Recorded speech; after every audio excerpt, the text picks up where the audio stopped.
building a world-class ballroom. You know, we took over a building that was not properly taken care of. It just wasn't. And we had this long wall with half windows because that used to be a swimming pool on the other side of the wall. That was the swimming pool where Jackie would say, "I hear women inside." Are women inside? Quite a famous, I'm not saying anything, this was a part of a movie. And the Secret Service said, "No, ma'am, there's no women inside, ma'am. I'm sorry, ma'am, you're going to have to move along." New reporting today that the Treasury Department has instructed employees not to take or share photos of this. Demolition crews tearing into parts of the east wing of the White House with bulldozers and cranes. It's the site of what will ultimately be construction of President Trump's long-desired White House ballroom. It won't interfere with the current building. It'll be near it, but not touching it, and pays total respect to the existing building, which I'm the biggest fan of. It's my favorite place. I love it. I mean, is that why they don't want pictures taken of it? What do you think's going on here? I think that's explicitly right, Chris. Look, his definition of respecting something is markedly different from mine or yours, or even the employees in the Treasury Department who submitted those visual images.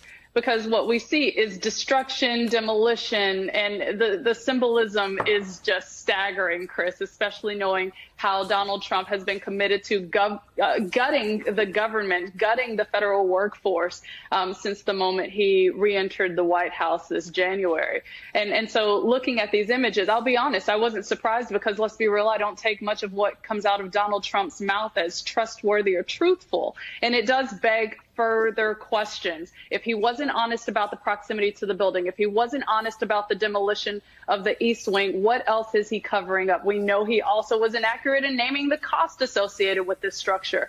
And so when I think about that, my inclination is then to probe the money, where it's coming from. It's been reported it's coming from tech and crypto and defense companies, private entities. And so what do they get in return explicitly for financing this tacky golden ballroom that Donald Trump was desperate to have?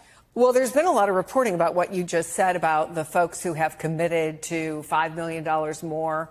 But he said something a little different just a short time ago when he was speaking to Republicans in the Rose Garden. Take a listen. You probably hear the beautiful sound of construction to the back. You hear that sound? Oh. That's music to my ears. I love that sound. Other people don't like it. I love it, Josh. I think when I hear that sound, it reminds me of money. In this case, it reminds me of lack of money because I'm paying for it. So what?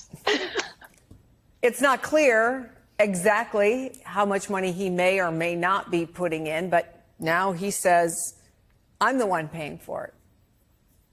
Again, take it with a grain of salt, Chris. I would love to see the reported numbers associated with the financing of this project and contrast it with the money that the federal government doesn't have as it's presently shut down. Contrast it with the money that the American public is losing in terms of rising costs associated with Trump tariffs, their inability to pay their rent, the need to charge their weekly grocery expenses to credit cards because they don't have the money to pay for that. So when Trump says he hears money, I hope that the American public sees this entire frivolous endeavor as yet another opportunity for Trump to deprioritize their needs, to not respond to the needs of the American public, and instead adorn himself with these dreams of grandeur, again, of a very, very tacky ballroom.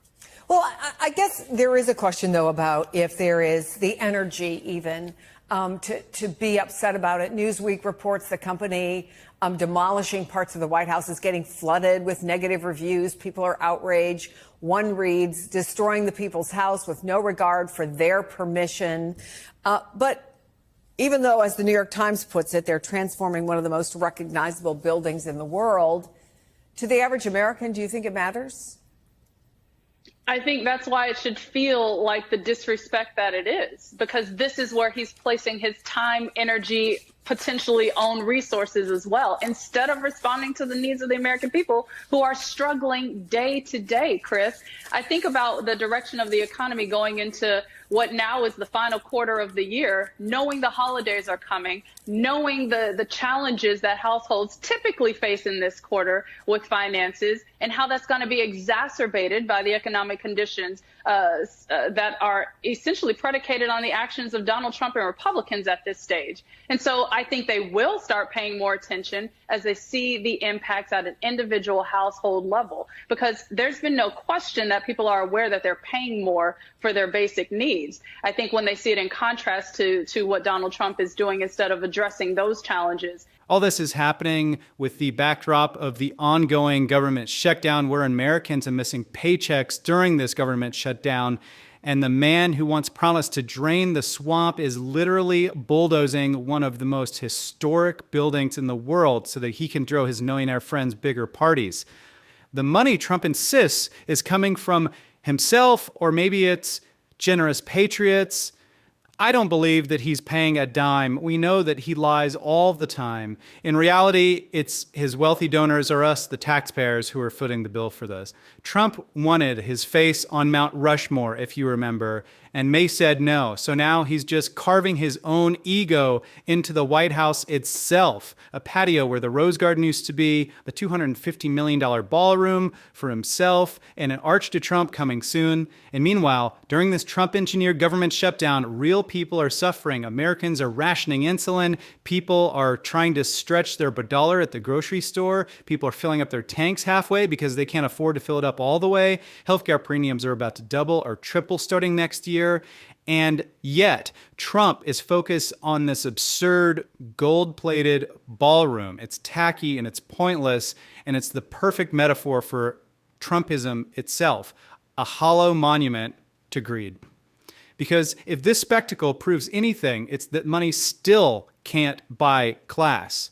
But I guess for Trump's billionaire backers, it can buy something a little bit more important, which is America's democracy itself. If you made it this far, leave me a comment or like the video. I will read the comments and I will see that you liked the video. And I'll see you next time.